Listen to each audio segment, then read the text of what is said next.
घूंघट में घोटोला।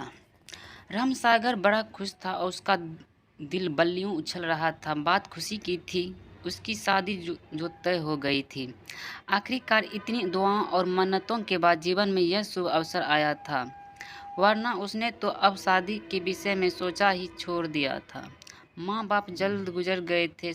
रामसागर घर में सबसे बड़ा था। उसके बाद 2 बहन और 2 भाइयों थे, जिनकी पूरी जिम्मेदारी उस अकेले के कंधे पर थी। थोड़ी खेती बाड़ी थी और एक किराने की दुकान भी। 18 वर्ष की उम्र रही होगी जब माँ बाप साथ छोड़ गए। रामसागर ने बड़ी मेहनत की। चारों भाइयों बहनों की देखभाल और उनकी शादी ब्याह की जिम्मेदारी उसने माँ बाप बनकर उठाए। अब उसकी 42 वर्ष की उम्र हो आई थी।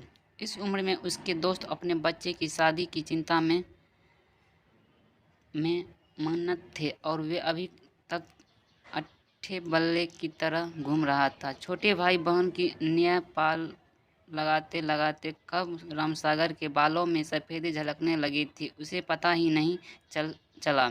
सबका घर बसने के चक्कर में उसका अपना घर कब तक नहीं बस पाया था। चलो देर आयु दुरुस्त आयु। रिश्ते की बुआओं ने आखिरकार उसकी सगाई तय करा ही दी।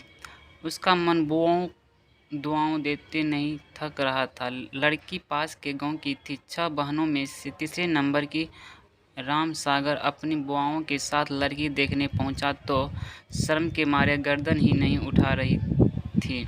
लड़की चाय की ट्रे लिए सामने खड़ी थी।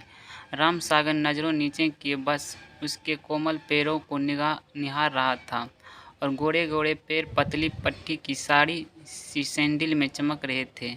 नाखूनों पर लाल रंग की नेल पॉलिश चढ़ी थी।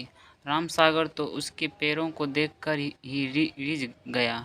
बुआ ने कोहनी मारी और जरा नज़र उठाकर निहार लो, बाद में ना कहना कि कैसी लड़की से ब्याह करवा दिया।